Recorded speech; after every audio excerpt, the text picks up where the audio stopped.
ಬಂಧುಗಳೇ ನಮಸ್ಕಾರ.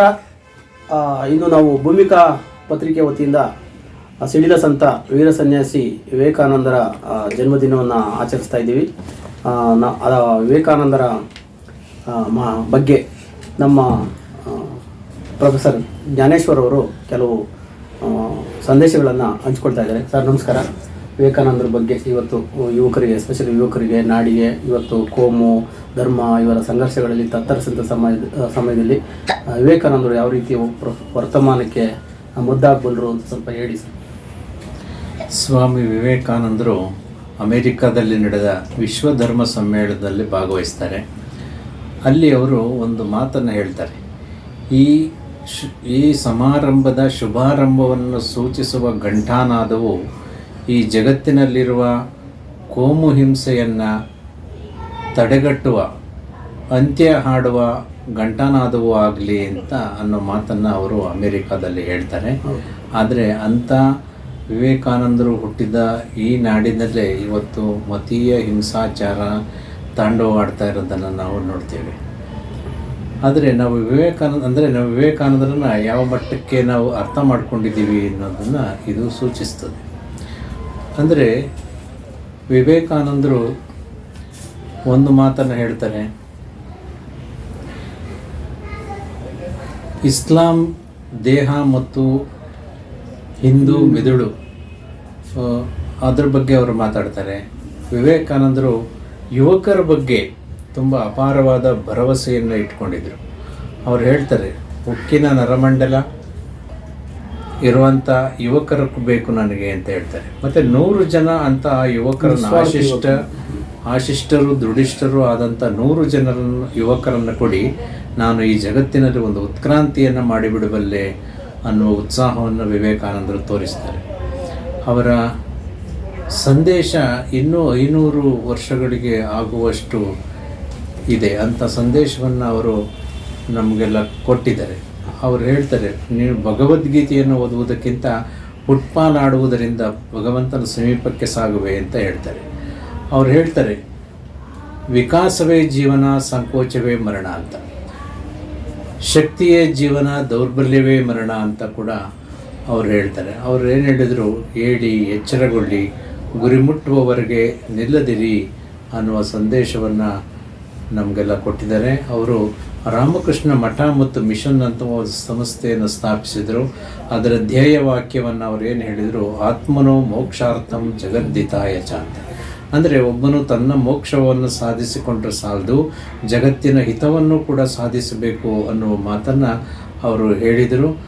ಅದೇ ರೀತಿಯಲ್ಲಿ ರಾಮಕೃಷ್ಣ ಮಠ ಮತ್ತು ಮಿಷನ್ನಿನಲ್ಲಿ ಅಂದಿನಿಂದ ಇಂದಿನವರೆಗೂ ಸೇವಾ ಕಾರ್ಯಗಳು ನಡೀತಾ ಇವೆ. ಪ್ರಪಂಚದ ಎಲ್ಲೆಡೆ ರಾಮಕೃಷ್ಣ ಮಠ ಮತ್ತು ಮಿಷನ್ನಿನ ಶಾಖೆಗಳು ಇದೆ. ಅವರ ಸಂದೇಶವನ್ನು ಹರಡುವ ಕೆಲಸ ಅಂದಿನಿಂದ ಇಂದಿನವರೆಗೂ ನಡೀತಾ ಇದೆ. ಅವರ ಸಂದೇಶಗಳನ್ನು ನಮ್ಮ ಇಂದಿನ ಯುವಜನತೆ ಓದಬೇಕು. ವಿವೇಕಾನಂದರು ಭಾರತವನ್ನು ಭಾಳ ಚೆನ್ನಾಗಿ ಅರ್ಥ ಮಾಡಿಕೊಂಡಿದ್ರು. ನಾವು ವಿವೇಕಾನಂದರನ್ನು ಓದಿದರೆ ನಾವು ಕೂಡ ಭಾರತದ ಇತಿಹಾಸವನ್ನು ಮತ್ತು ಚೆನ್ನಾಗಿ ಅರ್ಥ ಮಾಡ್ಕೋಬೋದು. ಮತ್ತು ಭಾರತದ ಭವಿಷ್ಯವನ್ನು ಕಟ್ಟಲಿಕ್ಕೆ ವಿವೇಕಾನಂದರ ಮಾತುಗಳು ಸಹಕಾರಿಯಾಗ್ತವೆ. ಆದ್ದರಿಂದ ಎಲ್ಲರೂ ವಿವೇಕಾನಂದರನ್ನು ಚೆನ್ನಾಗಿ ಅಧ್ಯಯನ ಮಾಡಬೇಕು ಅಂತ ಹೇಳ್ತಾ ನನ್ನ ಮಾತುಗಳನ್ನು ಮುಗಿಸ್ತೀನಿ. ಬಂಧುಗಳೇ, ಇವಿಷ್ಟು ನಮ್ಮ ಜ್ಞಾನೇಶ್ವರ್ ಅವರು ಹೇಳಿದ್ದು. ನಾನು ಸಿಂಪಲಾಗಿ ವಿವೇಕಾನಂದರು ಎಲ್ಲಿ ಹೋದರೂ ಸದಾ ಹೇಳ್ತಿದ್ದ 2 ಕಥೆಗಳನ್ನು ಸಿಂಪಲಾಗಿ ಹೇಳ್ತೀನಿ. ಒಂದು, ಅವರು ವಾರಣಾಸಿನಲ್ಲಿ ಹೋಗಬೇಕಾದ್ರೆ ಒಂದು ದೊಡ್ಡ ಕೋತಿ ಅವ್ರನ್ನ ಅಟ್ಟಿಸ್ಕೊಂಡು ಹೋಗುತ್ತೆ. ಅವರು ಭಯಭೀತರಾಗಿ ಓಡ್ತಾ ಇರ್ತಾರೆ. ಯಾರೋ ಒಬ್ಬರು ಉಪ್ಪರಿಗೆಯಿಂದ, ಸ್ವಾಮೀಜಿ ಓಡಬೇಡಿ, ನಿಲ್ಲಿ, ಹಿಂದಿರುಗಿಸಿ, ಅದನ್ನು ಗದರಿಸಿ ಅಂತ ಹೇಳ್ತಾರೆ. ಅವ್ರಿಗೆ ಎಲ್ಲಿಲ್ಲದ ಚೈತನ್ಯ ಬಂದ್ಬಿಡುತ್ತೆ. ಶಕ್ತಿಶಾಲಿಯಾಗಿ ಜೋರಾಗಿ ಕೂಗಾಗ್ತಾರೆ, ಅಂತ ಹಿಂದಿರುಗಿ ತಿರುಗಿ ಆ ಗಡವ ಕೋತಿ ನಿಲ್ದಂಗೆ ಎದ್ದೋ ಬಿದ್ದೋ ಅಂತ ವಾಪಸ್ ಓಡೋಗ್ಬಿಡುತ್ತೆ. ನಾನು ಜೀವನವಿಡೀ ಕಲ್ತಿದ್ದು ಇದು ಒಂದೇ ಅಂತ ಹೇಳ್ತಾರೆ. ಪಲಾಯನ ಅಲ್ಲ, ಎದುರಿಸಿ, ಇಲ್ಲ ಸುಮ್ಮನೆ ನಿಂತ್ಕೊಳ್ಳಿ, ಆಟೋಮೆಟಿಕಲಿ ನಿಮ್ಮ ಸಮಸ್ಯೆಗಳು ಬಗೆಹರಿತವೆ. ಒಂಥರ ಹರಿಯೋ ನದಿ ಥರ ಬದುಕು. ನೀವು ಭಯಭೀತರಾಗಿ ನದಿಗೆ ನೆಗೆದು ಬಿಟ್ರೆ ಅದು ಇನ್ನೂ ಉಲ್ಬಣ ಆಗುತ್ತೆ. ನೀವು ಸುಮ್ಮನೆ ಇರಿ, ಅದು ಬಂದಂಗೆ ಹೊಂಟೋಗುತ್ತೆ ಅನ್ನೋದನ್ನ ಎಲ್ಲೋದ್ರು ಹೇಳ್ತಾರೆ. ಇನ್ನೊಂದು ಅವರು ತುಂಬ ಮೆಚ್ಕೊಂಡಿದ್ದ, ತುಂಬ ಹೇಳ್ತಾ ಇದ್ದ ಕತೆ ಕುರಿ ಮತ್ತು ಸಿಂಹದ ಕತೆ. ಒಂದು ಗರ್ಭಿಣಿ ಸಿಂಹ ಬೇಟೆ ಆಡ್ತಾ ಕುರಿಯ ಮೇಲೆ ನೆಗೆದಾಗ ಅದು ಯಾವುದೋ ಆಯತಪ್ಪಿ ಬಿದ್ದು ಅದು ಸತ್ತೋಗುತ್ತೆ. ಆದರೆ ಗರ್ಭಿಣಿ ಸಿಂಹ, ಅದರಿಂದ ಅದು ಸಿಂಹದ ಮರಿ ಕುರಿ ಮಂಡಿನಲ್ಲಿ ಅದು ಕರು ಹಾಕುತ್ತೆ. ಹುಲಿ ಹುಲಿ ಮರಿನ ಕುರಿಗಳೇ ಸಾಕೊಂತವೆ. ಅದು ಬೆಳೀತಾ ಬೆಳೀತಾ ಹುಲ್ಲನ್ನೇ ತಿಂತಾ ಇರುತ್ತೆ, ಕುರಿ ಥರನೇ ಆಡ್ತಾ ಇರುತ್ತೆ. ಒಂದು ಕಾಲಘಟ್ಟದಲ್ಲಿ ಅದು ವಯಸ್ಸಿಗೆ ಬಂದಂಥ ಕಾಲದಲ್ಲಿ ಒಂದು ಬೇರೆ ಹುಲಿ ಬಂದು ನೋಡುತ್ತೆ, ಇವನು ಯಾರೋ ನಮ್ಮ ಅಣ್ಣ ತಮ್ಮ ಕುರಿಗಳ ಜೊತೆ ಅವನಲ್ಲ ಅಂತ ಕೇಳಿ, ಬಾರೋ ನೀನು ಹುಲಿ ಅಲ್ಲ, ನೀನು ಕುರಿ ಅಲ್ಲ, ಹುಲಿ ನೀನು ಬೇಟೆ ಆಡು, ಮಾಂಸ ತಿನ್ನೋದು ಕರಿತೀನಿ, ನೀನು ಸುಳ್ಳು ಹೇಳ್ತಾ ಇದ್ದೆ, ನಾನು ಹುಟ್ಟಗಿಂದ ಇಲ್ಲೇ ಇದ್ದೀನಿ, ನಾನು ಬರಲ್ಲ ಅಂತ. ಕೊನೆಗೆ ಅದು ಬಲವಂತ ಮಾಡಿ ಎಳ್ಕೊಂಡು ಹೋಗಿ ನೀರಲ್ಲಿ ಅದರ ಬಿಂಬವನ್ನು ತೋರಿಸಿ, ನೀನು ನಿಜವಾದ ಹುಲಿ, ನೋಡು ಕುರಿ ಹೆಂಗಿದೆ, ನಾನು ಹೆಂಗಿದ್ದೀನಿ, ನಾನು ಬೇಟೆ ಆಡ್ತೀನಿ ಅಂತ ಹೇಳಿ ಅದಕ್ಕೆ ಬೋಧನೆ ಮಾಡಿದಾಗ ಅದಕ್ಕೂ ಶಕ್ತಿ ಬರುತ್ತೆ. ಅದು ಮಾಮೂಲಿ ಹುಲಿ ಅಂತಾಗಿ ಅದು ಮಾಂಸಾಹಾರಕ್ಕೆ ತಿರುಗುತ್ತೆ, ಚೈತನ್ಯ ಪಡ್ಕೊಳ್ಳುತ್ತೆ. ಇದು ಕತೆ. ಅದರಲ್ಲಿ ಹಿನ್ನೆಲೆ ಏನಿದೆ ಅಂದರೆ, ಮನುಷ್ಯನೂ ಅಷ್ಟೇ, ಪುರುಷ ಸಿಂಹ ಆ್ಯಕ್ಚುಲಿ ಅವನು ತನ್ನ ಯಾವುದೋ ದೌರ್ಬಲ್ಯದಿಂದ, ಯಾವುದೋ ಮಾಯೆಯಿಂದ, ಏನೋ ಒಂದು ಕಾರಣಕ್ಕಾಗಿ ತನ್ನ ಒಂದು ಮನುಷ್ಯನನ್ನು ಪಾಪ ಅನ್ನೋದೇ ದೊಡ್ಡ ಪಾಪ ಅಂತಾರೆ ವಿವೇಕಾನಂದರು. ಆದ್ದರಿಂದ ನೀವೆಲ್ಲರೂ ಪುರುಷ ಸಿಂಹಗಳು, ನೀವು ಯಾರು ನರರೂಪರಲ್ಲ, ನಿಮ್ಮಲ್ಲೇ ದೈವತ್ವ ಅಡಗಿದೆ.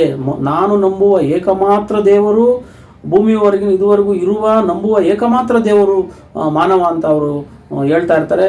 ಅಂಥ ವಿವೇಕಾನಂದರು ಇವತ್ತಿನ ವರ್ತಮಾನದ ಎಲ್ಲ ತಲ್ಲಣನಿಗೂ ಮದ್ದು. ಇನ್ನೊಂದು ತುಂಬ ಇಂಪಾರ್ಟೆಂಟ್ ವಿಷಯ ಅಂದರೆ, ನನಗಂತೂ ಸ್ವಾತಂತ್ರ್ಯ, ಇಂಡಿಯಾಕ್ಕೆ ಸ್ವಾತಂತ್ರ್ಯ ಬಂದಿದ್ದೇ ವಿವೇಕಾನಂದರಿಂದ. ಇದನ್ನು ಸ್ವತಃ ಭಾರತದ ಚಕ್ರವರ್ತಿ ರಾಜಗೋಪಾಲಾಚಾರ್ಯರು, ಪ್ರಥಮ ಗವರ್ನರ್ ಅಲ್ವಲ್ಲ ಸರ್ ಅವರಾಗಿದ್ದು, ರಾಜಗೋಪಾಲಾಚಾರಿ ಅವರು ಗಾಂಧೀಜಿಯವರ ಬೀಗರಾಗಿದ್ದರು. ಅವ್ರು ಹೇಳ್ತಾರೆ, ವಿವೇಕಾನಂದರು ಬರೆದಿದ್ದರೆ ನಾವು ನಮ್ಮ ಧರ್ಮವನ್ನೂ ಕಳ್ಕೊಂಡ್ಬಿಡ್ತಾ ಇದ್ದೋ, ಭಾರತೀಯತೆಯ ಜಾಗೃತಿನೂ ಆಗ್ತಾ ಇರಲಿಲ್ಲ, ಸ್ವಾತಂತ್ರ್ಯವೂ ಸಿಗ್ತಾ ಇರಲಿಲ್ಲ ಅಂತನ. ಈ ಮಾತಿಗೆ ಪುಷ್ಟಿ ಕೊಡುವಂತೆ ಯಾರು ಅಧಿಮಾನದ ಅಧಿಕಾರರೋ, ಪೂರ್ಣಯೋಗದ ಪೂರ್ಣಯೋಗೀಂದ್ರರೋ, ಇದು ಭೂಮಿಯ ಮೇಲೆ ಗತಿಸಿದ ಎಲ್ಲ ಮಹಾನ್ಮತಿ ಅಂತ ಕರೆದಿದ್ರು ಅಂತ ಅರವಿಂದರು, ನನ್ನ ಜೀವನದ ಸರ್ವಸ್ವವೂ ಸಾಧನವೂ ಭಾರತಕ್ಕೆ ಸ್ವತಂತ್ರ ತಂದುಕೊಡುವುದೇ ಆಗಿತ್ತು. ನನ್ನ ಹುಟ್ಟುಹಬ್ಬದ ದಿನ ಸ್ವಾತಂತ್ರ್ಯ ಬಂತು, ಇದು ಸುಮ್ಮನೆ ಬರಲಿಲ್ಲ, ನನಗೆ ವಿವೇಕಾನಂದರು ಮಾರ್ಗ ತೋರಿದ ದಿಕ್ಕಿನಲ್ಲಿ ಯೋಗ ಪಥದಲ್ಲಿ ಸಾಗಿದ್ರಿಂದ ಬಂತು ಅಂತ ವಿವೇಕಾನಂದರೇ ಅವರಿಗೆ ಮಾರ್ಗದರ್ಶನ ನೀಡಿದರ ಬಗ್ಗೆ ಉಲ್ಲೇಖ ಇದೆ. ಇಂಥ ಸಾವಿರಾರು ಪ್ರಕರಣಗಳು ಭೂಮಿಯ ಮೇಲೆ ಜಾತಿ, ಭಾಷೆ, ಗಡಿ ಎಲ್ಲವನ್ನ ಮೀರಿ ನೋಬೆಲ್ ಪುರಸ್ಕೃತ ಸುಮಾರು ಅರ್ಧ ಡಜನ್ ಸಾಹಿತಿಗಳು ಎಲ್ಲ ವಿವೇಕಾನಂದರಿಂದ ಪ್ರೇರಿತರಾದವರೇ. ಅಂಥ ಒಂದು ಮಹಾನ್ ಚೇತನ ನಮ್ಮ ನಾಡಿನಲ್ಲಿ ಇತ್ತು. ಅಂತಹ ಪೀಳಿಗೆಯ ನಾವು ಸಂತತಿಯವರು. ಆದ್ದರಿಂದ ನಾವು ಆ ಒಂದು ಹೆಮ್ಮೆ ಬೇಕು. ನಾನೊಂದು ಹಿಂದುತ್ವದ ಪ್ರತಿಪಾದಕರನ್ನಾಗಿ ಅವ್ರನ್ನ, ಸ್ವಾಮೀಜಿಯವ್ರನ್ನ ಭಾವಿಸ್ತೀನಿ. ಅಷ್ಟೇ ಕಟು ವಿಮರ್ಶಕರು ಆಗಿದ್ದರು. ನೀನು ಮುಟ್ಟಬೇಡ, ವಿಧವೆಯ ಕಣ್ಣೀರನ್ನು ಒರೆಸಲಾಗದ ಯಾವ ಧರ್ಮವೂ ದೇವರು ನನಗೆ ಬೇಕಾಗಿಲ್ಲ ಅಂತ ಅಷ್ಟು ಚೆನ್ನಾಗಿ ಹೇಳಿದ್ದಾರೆ. ಜಗತ್ತಿನ ಯಾವ ಧರ್ಮವೂ ಮನುಷ್ಯನಷ್ಟು ಶ್ರೇಷ್ಠತೆಯನ್ನು ಎತ್ತಿದ್ದು ಕೊಂಡಾಡಿದ್ದಿಲ್ಲ. ಆದರೆ ಅಷ್ಟೇ ಹೀನಾಯವಾಗಿ ಮನುಷ್ಯನನ್ನು ಶೋಷಣೆಗೊಳಪಡಿಸಿದ್ದು ಈ ಹಿಂದೂ ಧರ್ಮವೇ ಅಂತ ಕಟು ವಿಮರ್ಶನೆ ಮಾಡಿದರೆ, ಇದು ಈ ವರ್ತಮಾನದಲ್ಲಿ ಏನೆಲ್ಲ ತಲ್ಲಣಗಳು ಇದಾವೋ ಅದಕ್ಕೆ ಮದ್ದು ಸ್ವತಃ ವಿವೇಕಾನಂದರಲ್ಲದೆ ಬೇರೆ ಯಾರು. Crystal clarity. ವಿವೇಕಾನಂದರನ್ನ ಓದ್ಕೊಂಡ್ರೆ ನೀವು ನಕಾರಾತ್ಮಕತೆ ಅನ್ನೋದು ಎಳ್ಳಷ್ಟು ಸುಳಿಯೋದು, ಬರೀ ಸಕಾರಾತ್ಮಕತೆ ಅದರಲ್ಲಿ ತುಂಬಿದೆ. ಧೈರ್ಯಂ ಸರ್ವತ್ರ ಸಾಧನ ಅಂತಿದ್ದ ಹೊರಡು, ಎದ್ದೇಳಿ ಎಚ್ಚರಗೊಳ್ಳಿ. ಅಂದರೆ ಎದ್ದಿದ್ದ ಮಾತ್ರಕ್ಕೆ ಅವನು ಎದ್ದಿದ್ದಾನಂತಲ್ಲ, ಜಾಗೃತನಾಗಬೇಕು, ಎಚ್ಚರನಾಗಬೇಕು ಅನ್ನೋದು ಸಂದೇಶ ಅದರಲ್ಲಿದೆ. ಅಂಥ ವಿವೇಕಾನಂದರ ಜನ್ಮದಿನದಂದು ಎಲ್ರಿಗೂ ಈ ಶುಭಾಶಯನ ತಿಳಿಸ್ತಾ, ವಿವೇಕಾನಂದರನ್ನ ಹೆಚ್ಚು ಓದಿ ಯುವ ಪೀಳಿಗೆ ನಾಡಿನ ನುಡಿಗಳ ಬಗ್ಗೆ ಅಭಿಮಾನಗಳನ್ನ ಬೆಳೆಸ್ಕೊಂಡು ಈ ನಾಡನ್ನು ಸುಭಿಕ್ಷದ ಕಡೆಗೆ ಕೊಂಡೊಯ್ಯುವ ಮನಸ್ಸನ್ನು ನಿಮ್ಮೆಲ್ಲರಿಗೂ ಗುರು ನೀಡಲಿ ಅಂತ ಪ್ರಾರ್ಥಿಸ್ತಾ ನಾನು ಮಾತನ್ನು ಮುಗಿಸ್ತೀನಿ. ನಮಸ್ಕಾರ. ಈ ಸ್ವಾಮಿ ವಿವೇಕಾನಂದರ ಜನ್ಮದಿನದ ಶುಭ ದಿವಸದಲ್ಲಿ ನಮ್ಮ ಭೂಮಿಕಾ ಪತ್ರಿಕೆ ವತಿಯಿಂದ ಪ್ರಕಟ ಆಗಿರೋ ದಿನದರ್ಶಿಕೆಯನ್ನು ನಮ್ಮ ಸ್ನೇಹಿತರಾದ ಪ್ರೊಫೆಸರ್ ಜ್ಞಾನೇಶ್ ಅವರಿಗೆ ನಾವು ಕೊಡ್ತಾ ಇದ್ದೀವಿ. ಧನ್ಯವಾದಗಳು.